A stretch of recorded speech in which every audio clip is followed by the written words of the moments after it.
할렐루야. 우리 크게 한번 아멘 하십시다. 할렐루야. 우리 하나님을 찬양합니다. 하나님을 송축합니다.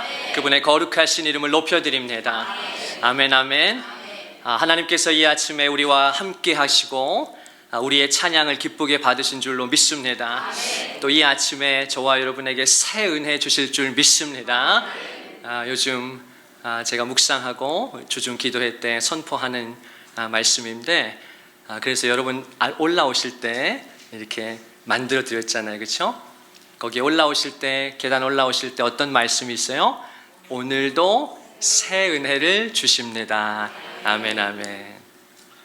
하나님께서 저와 여러분에게 새 은혜 주실 줄 믿습니다. 새로운 차원의 은혜인 것 같아요. 새로운 차원의 은혜, 또 새로운 신선한 은혜 주실 줄 믿습니다. 우리가 어제 맛있는 식사를 했다고, 만찬을 했다고 오늘 배가 안 고픈 게 아니잖아요. 마찬가지로 우리가 하나님의 은혜를 깊이 누렸어도 우리에게는 오늘에 필요한 은혜가 반드시 있어야 하는 줄로 믿습니다. 또 하나님께서는 날마다 우리에게 새 은혜를 주기 원하시는 하나님이세요. 그래서 오늘 그 믿음으로 주님 앞에 나아가십시다. 오늘 찬양 가운데 깊은 은혜를 주신 하나님께 감사드리고, 우리 간사님들 모리 워십 너무너무 감사하고, 우리 찬양팀 이름이 모리 워십인데 사람들이 나한테 물어요. 목사님 모리가 뭐예요? 그래서 간사님이 설명해야 되는데 내가 하나하나 다 성도님들께 설명해드리고 있어. 제가 간사님께 듣기로는 모두 찬양과 영광을 하나님께 드리다. 그래서 이걸 아주 세련되게 간사님이 표현하신 것 같아요. 감사합니다. 우리는 지난주부터 시편 103편을 통해서 하나님의 깊은 은혜를 묵상하고 있습니다. 이 시편 103편은 다윗의 시죠. 시편이 총 150편으로 되어 있는데 거기서 독보적인 위치를 차지하는 시편들이 있어요. 여러분이 잘 아시는 시편 23편, 그렇죠? 여호와는 나의 목자시니 내게 부족함이 없으리로다. 나의 평생의 선하심과 인자하심이 정녕 나를 따르리니 내가 여호와의 집에 영원히 거하리로다. 우리가 잘 기억하는 말씀이죠. 그리고 시편 139편, 시편의 왕관이라고 불리우는, 모든 시편 중에 왕관이라고 불리우는 또 그 시편 139편이 있어요. 여호와여, 주께서 나를 살펴보시고 나를 아셨나이다. 주께서 나의 앉고 일어섬을 아시고 멀리서도 나의 생각을 통촉하시고 내 입술의 말을 알지 못하시는 것이 하나도 없으십니다. 주께서 나의 전후를 두루시고 내게 안수하십니다. 내가 주의 영을 떠나 어디로 가리이까? 내가 주의 성령을 떠나서 어디로 가리이까? 내가 새벽 날개를 치며 하늘에 거할지라도 You are there. 하나님 거기 계시고, 내가 바다 끝에 가서 거할지라도 He is there. 하나님 거기 계시고, 내가 음부에 내 자리를 펼지라도 하나님 거기 계십니다. 10절에 보면 그래서 거기서도 어떠한 상황 속에서도 내가 어디에 있든지, 어떠한 상황 속에 내가 놓여 있든지 거기서도 주의 손이 나를 인도하시고 주의 오른손이 나를 붙들어 주십니다.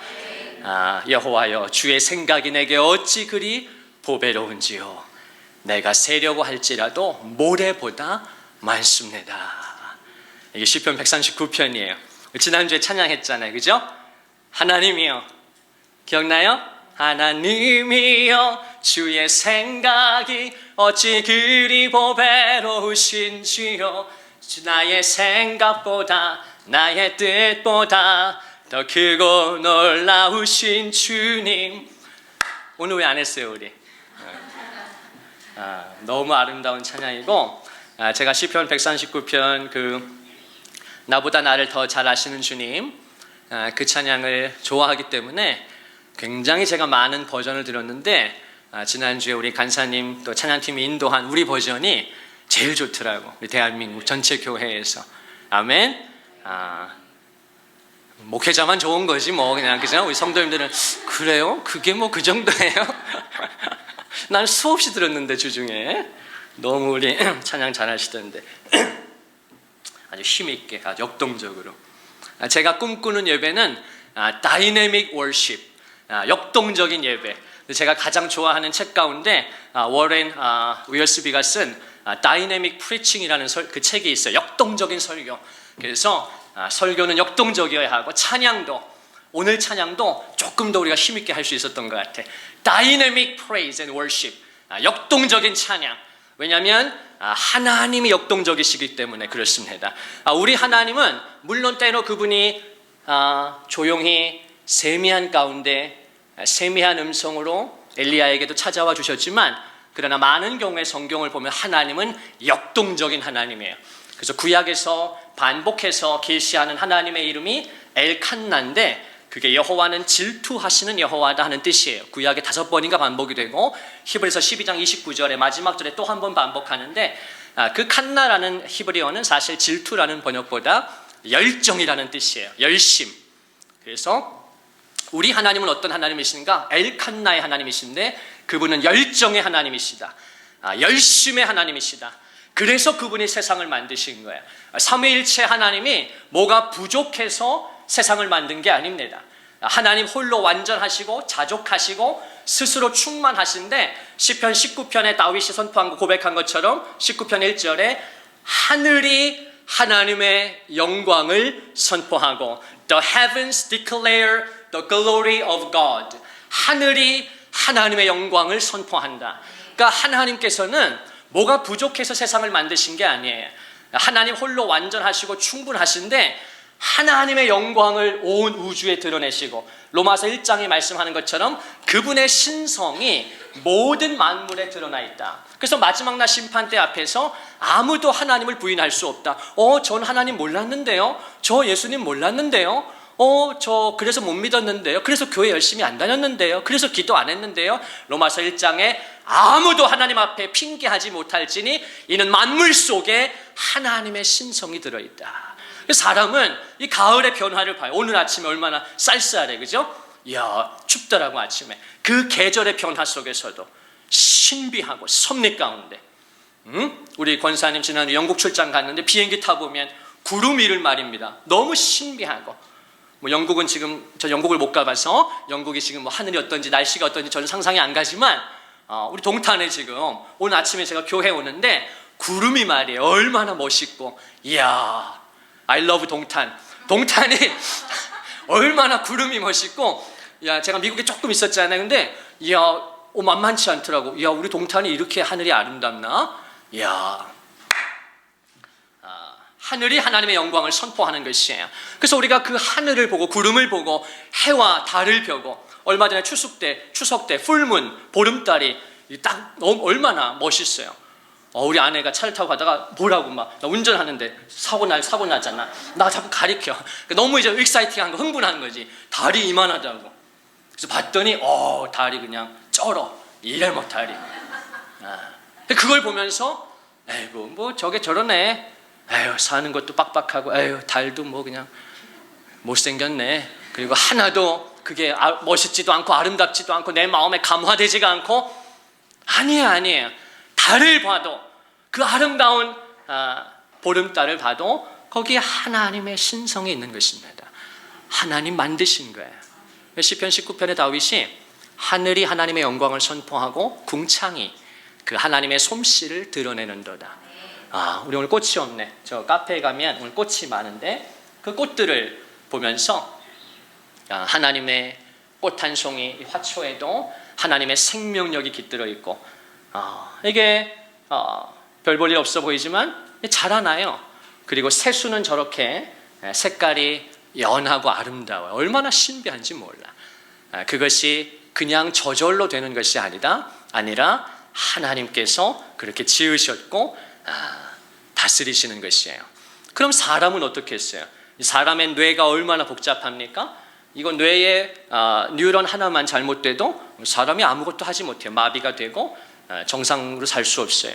이번에 제가 한 책을 하나 좀 보려고 이제 표시해 놨는데, 한 신경외과 의사로 가톨릭 의대에 평생을 30 몇 년간을 가톨릭 의대 신경외과 의사로, 신경외과니까 얼마나 전문가예요. 근데 이분이 은퇴하고 나서 얼마 전 작년인가 그 파킨슨 병이 좀 심하게 오셨더라. 그래서 한쪽 고개를 완전히 이렇게 하고 굉장히 이렇게 좀 힘들게 자신의 어떤 그런 상태, 또 의사였을 때는 미처 몰랐는데 내가 이제 몸소 겪으면서 그 상태를 이제 설명해주고 어떻게 우리가 또 조심해야 되고 뭐 이런 중요한 정보들을 본인의 약함을 드러내면서 귀한 의사 할아버지께서, 선생님께서 설명해 주시는 걸 제가 봤어요.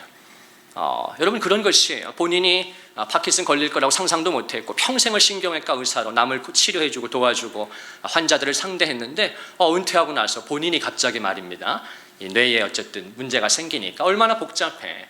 여러분, 우리가 생각할 수 있다는 거, 말할 수 있다는 거, 제가 오늘 아침에 찬양하면서도 우리가 이렇게 찬양하고 연주하고 건강하고, 여러분, 이 모든 것이 그냥 되는 것이 아니에요. 하나님의 은혜인 줄 믿으시기를 주님의 이름으로 축원을 드립니다. 그래서 우리가 시편 103편을 왜 공부하는가? 내 영혼아 여호와를 송축하라. 내 속에 있는 것들아 다 그의 거룩하신 이름을 찬양해라. 우리가 그 하나님의 경륜과 섭리와 주권과 내 삶에 행하신 일들을, 여러분, 내가 보고 듣고 먹는 거, 여러분 대화하는 거, 스킨십 하는 거, 여러분 이게 그냥 되는 것이 아니란 말입니다. 그냥 되는 게 아니에요.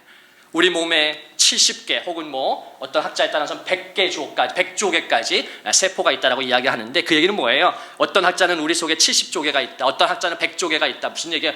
셀 수 없고 상상할 수 없는 세포가, 셀이 우리 안에 뭐 수십 개 조가 넘는 어마어마한 세포가 우리 안에 있다.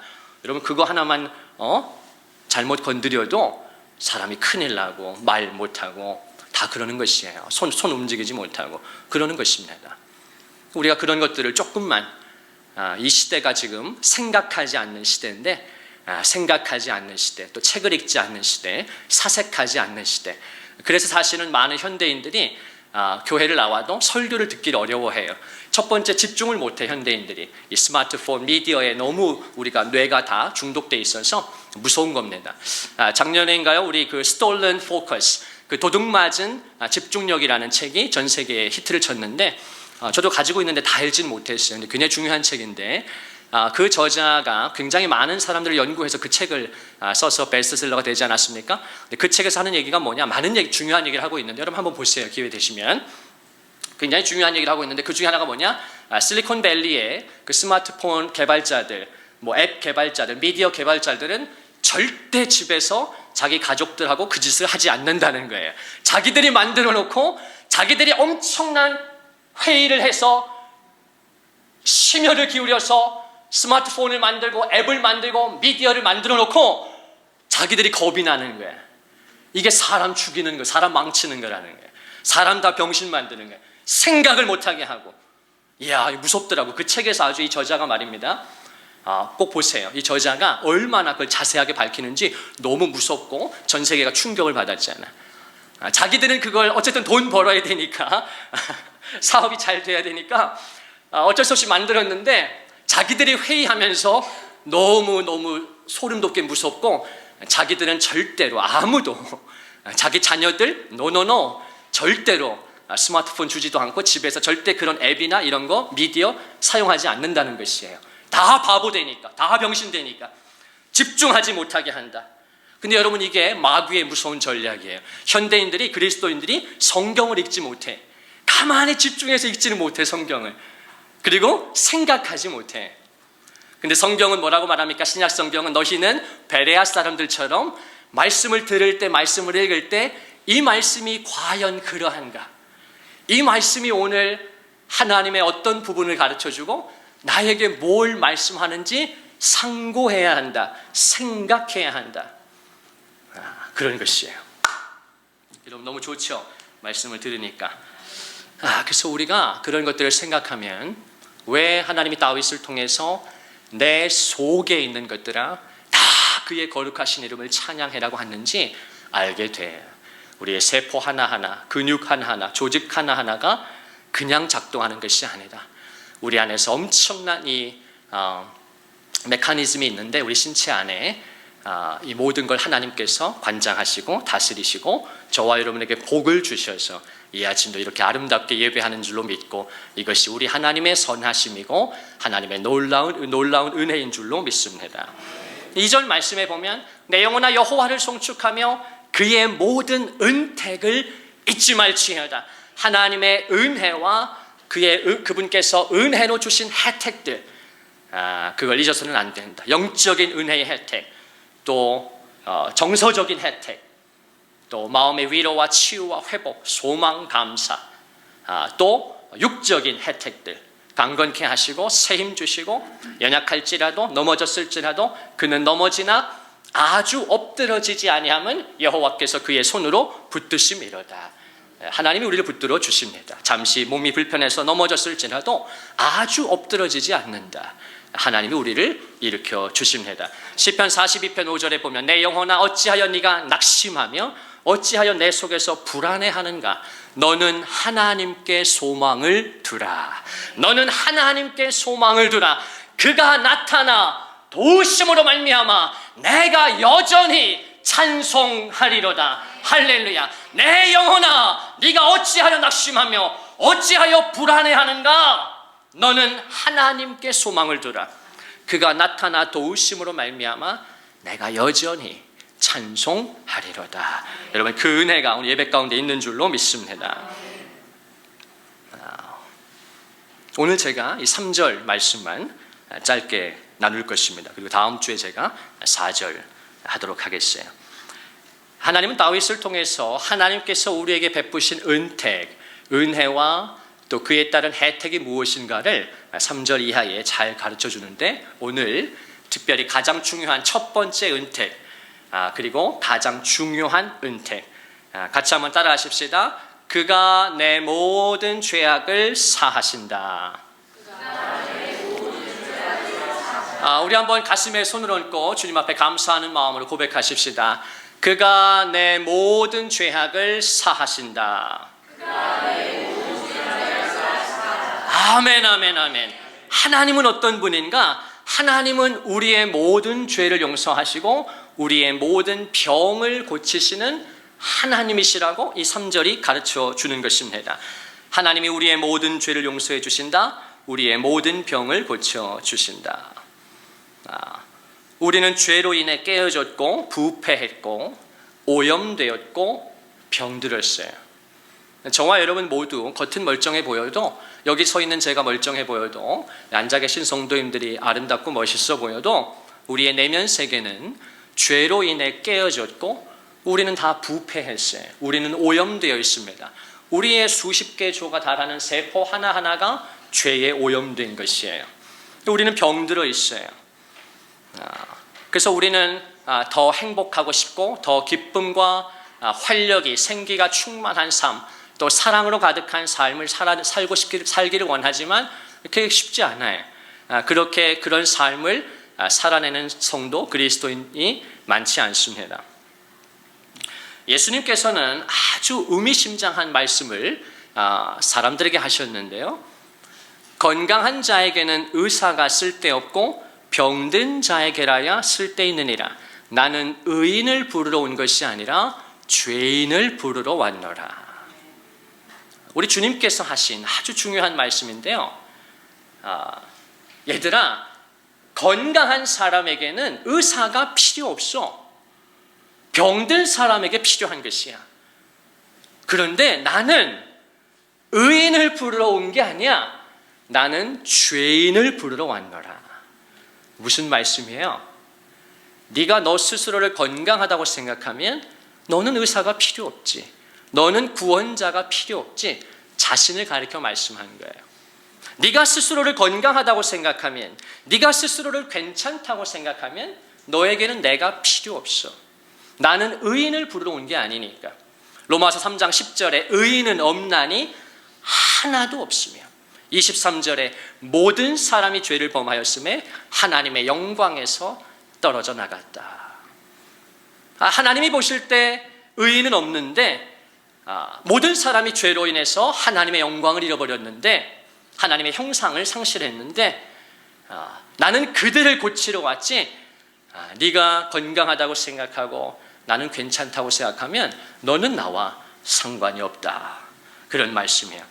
이 세상에는 두 종류의 사람이 있습니다. 자신을 의인이라고 생각하는, 자신을 괜찮다고 생각하는 죄인들이 있어요. 그리고 자기 자신을 죄인이라고 하나님 앞에 부족하고 깨어진 자라고 인정하는 하나님 앞에서 의인이 있는 것입니다. 그래서 예수님은 마태복음 5장에서 그 유명한 산상수훈을 펼쳐주실 때 우리 주님이 가장 먼저 하신 말씀이 무엇인가? 심령이 가난한 자들이 복이 있다. 천국은 그들을 위한 것이다.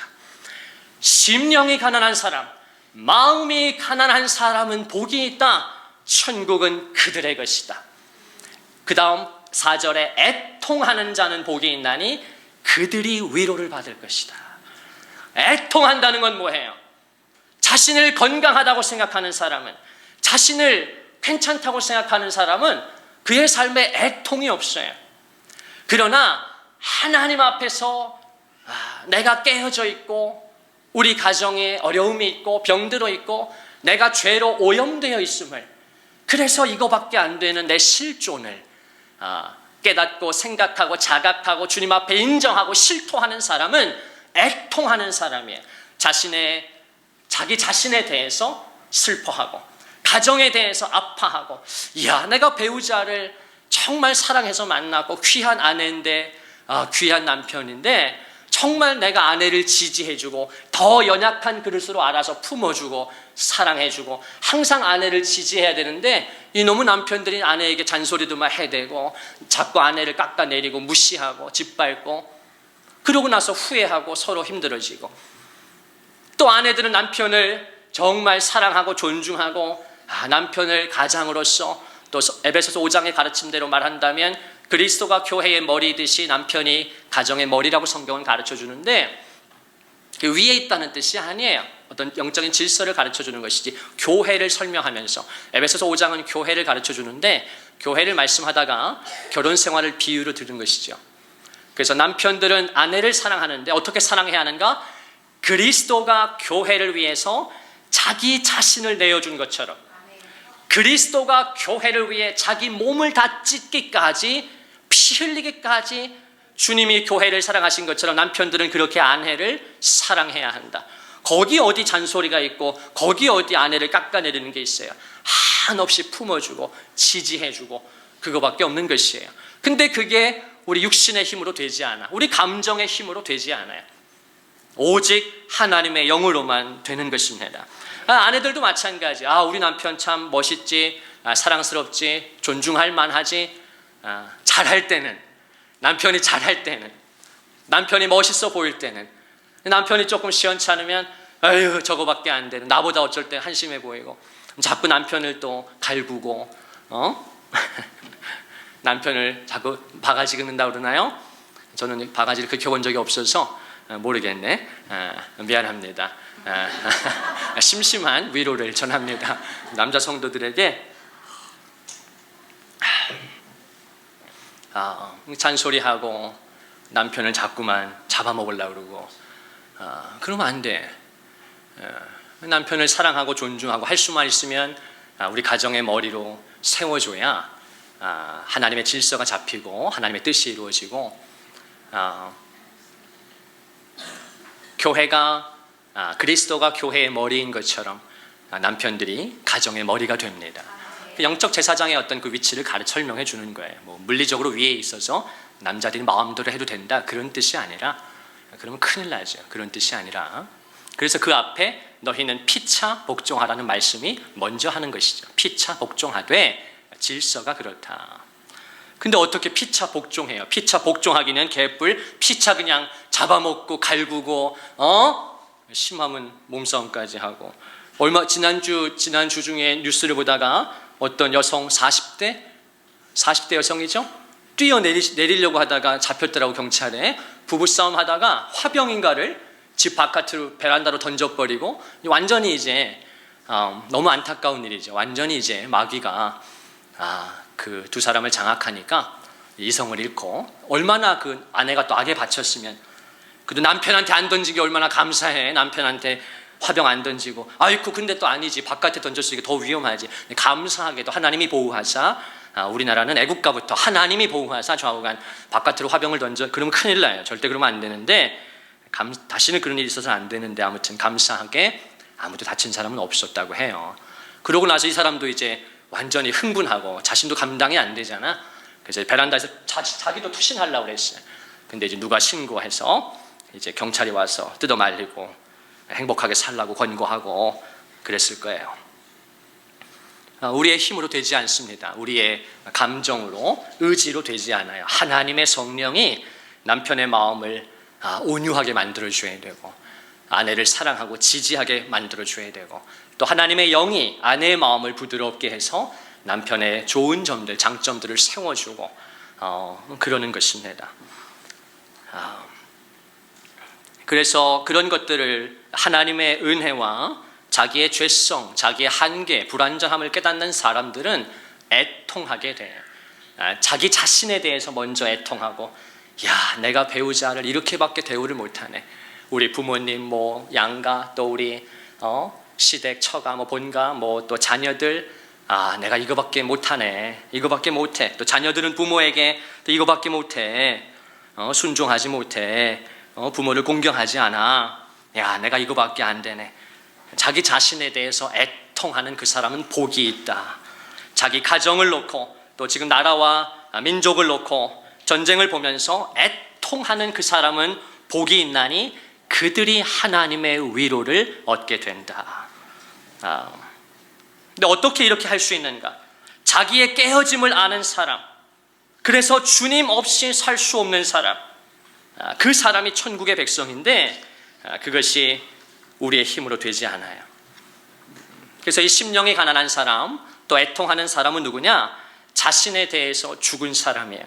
이 자신에 대해서 절망한 사람을 로마서는 놀랍게도 죄에 대해 죽고 하나님께 대하여는 살아있는 자라고 가르쳐줘요. 놀라운 하나님의 은혜. 여기에 기독교 신앙에 신비가 있고 은혜가 있고 복음, 굿뉴스가 있고 또 역설이 있는 것이에요. 자기 자신을 의인이라고 생각하는 사람은 절대로 애통하지 않고 그 심령이 가난하지 않아요. 절대로 하나님 앞에 사랑받지 못합니다. 본인도 사랑스럽지 않고 행복하게 살지 못해. 불행해집니다. 그런데 성경이 자기 자신에 대해서 그렇게 애통하는 사람에 대해서 놀랍게도 그래서 구원자 예수 그리스도, 나의 치유자 예수 그리스도를 사모하는 그 사람을 가리켜서 그 사람은 죄에 대해서 죽었고 하나님께 대해서는 살아있는 자라고 가르쳐줘요. 의인이라고 가르쳐준다 그 말이에요. 로마서 6장 11절 말씀, 너희 자신을 죄에 대하여는 죽은 자요 그리스도 예수 안에서 하나님께 대하여는 살아있는 자로 여길지어다. 아멘. 너는 너 자신을 죄에 대해서는 죽은 자로 여겨야 한다. 나는 뼛속 깊이 죄인이구나. 절대로 내가 다른 사람을 행복하게 해줄 수 있는 존재가 아니구나. 나는 스스로 행복할 수 없는 존재구나. 오직 하나님만 홀로 완전하시고 스스로 자족하시고 스스로 행복하시고 스스로 충만하셔서 그 하나님의 영이 나를 도와주실 때 나도 그분 안에서 완전해지고 충만해지고 행복해지고 다른 사람에게도 그 사랑을 흘려보낼 수 있는 것입니다. 그래서 그 사람을 성경은 놀랍게도 의인이라고 말하고 그리스도 예수 안에 있기 때문에 하나님 앞에서 살아있는 자라고 말씀해 주는 것이에요. 그래서 마틴 로이드 존스는 가장 위대한 설교자였는데요. 마틴 로이드 존스는 이렇게 통찰해요. 우리가 우리 자신에 대해서 병든 자이며 죄인이며 소망 없는 자이며 도저히 개선할 수 없을 만큼 악한 자이며 그래서 오직 우리에게 그리스도가 필요하다는 사실을 인정할 때 우리는 마침내 하나님 나라에 들어가게 된다. 그가 또 다른 책에서 이렇게 강조합니다. 우리가 하나님의 자녀가 되는 유일한 길은 우리의 힘으로 도저히 해결할 수 없는 절실한 필요가 있다는 사실을 인정하는 것, 그리고 그리스도가 나를 위해 이미 하신 일과 그분이 나를 위해 계속해서 해주실 일이 있다는 사실을 전적으로 철저하게 인정하는 것이다. 내 힘으로 도저히 해결할 수 없는 절실한 필요가 있다는 사실을 인정해야 한다. 그리고 그리스도가 나와 우리 가정을 위해 이미 하신 일을 내가 받아들여야 한다. 그분이 십자가에서 나와 배우자의 죄를 위해, 우리 자녀와 부모님의 죄를 위해 그리스도가 십자가에서 우리의 죄값을 담당하시고 이미 그 대가를 다 치르신 그리스도가 나를 위해 하신 일을 내가 믿음으로 받아들여야 한다. 그리고 그분이 지금도 살아계셔서 십자가의 은혜가 단회적으로 끝나는 것이 아니라 오늘 이 아침의 예배 가운데도 성령께서는 우리와 우리 가정에 계속해서 은혜를 부어주시고 그분이 우리를 위해 하실 수 있는 일이 있다는 사실을 전적으로 철저하게 인정하는 것이다.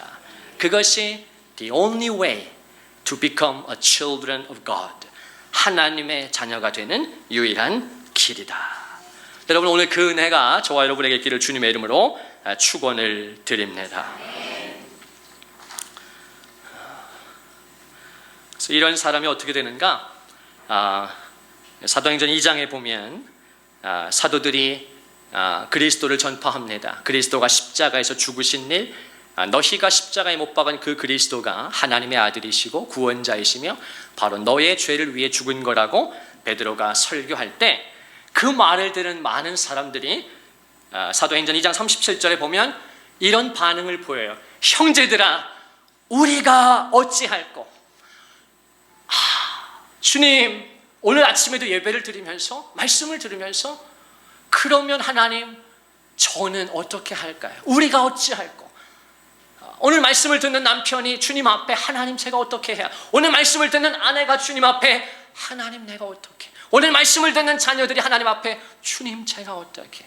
오늘 말씀을 듣는 부모들이 하나님 앞에 주님, 제가 어떻게 해야 합니까? 우리가 어찌할꼬 하거늘 베드로가 이르되 너희가 회개하여 예수 그리스도의 이름으로 세례를 받고 죄 사함을 받으라. 그리하면 성령의 선물을 받을 것이다. 너희가 회개하여 예수 그리스도의 이름으로 세례를 받고 그분이 나의 주인이라고 인정하라는 것입니다. 그러면 죄 사함을 얻게 된다.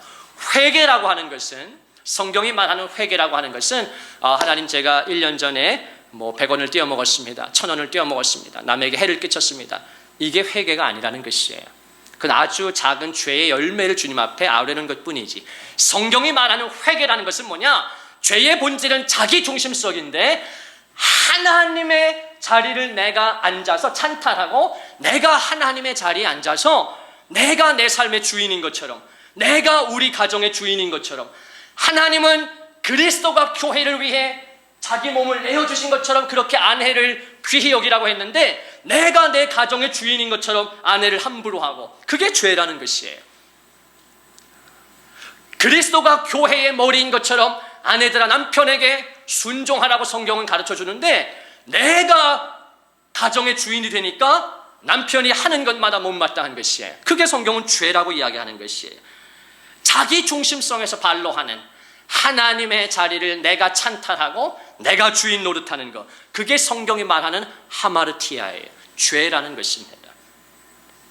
그러니까 회개하라는 것은 그걸 회개하라는 거예요. 그걸 주님 앞에 마음을 돌이켜야 한다. 그래서 내 삶의 주인을 내가 아니라 하나님으로 받아들이는, 인정하는, 그분의 통치를 따르고, 그분의 통치를 따르기 때문에 그분의 말씀을 기록한 성경을 늘 가까이 하는 것입니다. 그분의 통치를 받아들이기 때문에 내가 찬양하는 것이에요. 그분의 통치를 받아들이기 때문에 예배드리는 것입니다. 그게 기독교 신앙인 것이에요. 우리 가정의 주인이 하나님이심을 남편과 아내가 받아들이셔야 합니다. 그래서 여기에 남편이 있고 여기가 아내 있는데 이 가정이 이렇게 있잖아요. 가정 안에 남편과 아내만 있으면 그 가정은 절대로 행복하게 살지 못합니다. 반드시 문제가 생겨요. 근데 이 가정에 남편이 있고 아내가 있는데 그 중심에 누가 있을 때? 하나님이 계실 때만. 그래서 남편도 하나님을 바라보고 아내도 하나님을 바라보고 자식들도 하나님을 바라보고, 그때 그 가정에 기쁨과 성령의 충만한 줄로 믿습니다.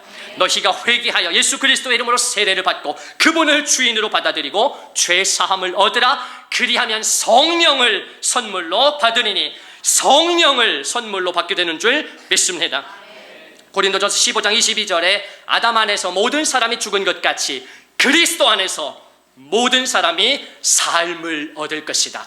아담 안에서 모든 사람은 죽었습니다. 다 깨어졌고 부패했어요. 그러나 그리스도 안에서 나와 당신은 생명을 얻게 될 것입니다. 나의 죄는 불행을 가져오고 파멸을 가져오고, 우리 다음 주 살펴보겠지만 우리를 파멸에서 구속하셨다 그랬어요. 우리의 죄가 우리의 가정을 고통으로 몰아넣고 죄에 빠지게 하고 파멸에 이르게 해요. 결국 죽고 지옥에 갑니다. 그러나 그리스도의 피가, 그리스도의 십자가가 우리에게 생명을 주시고 기쁨을 주시고 영생을 주시고 천국의 소망을 주시는 것입니다. 그것이 예수께서 요한복음 10장 10절에 말씀하신 나를 믿는 자 생명을 얻고 더 풍성히 얻게 하려는 것이라. 그래서 오늘 말씀에 너희는 여호와를 송축하라. 내 속에 있는 것들아 다 그의 거룩한 이름을 찬양해라. 그의 모든 은택을 잊지 말아라. 그가 너의 모든 죄를 사하시고 그가 너의 모든 문제를, 모든 마음의 병을, 모든 육체의 병을, 모든 곤고함을 만져주시고 치료해 주십니다.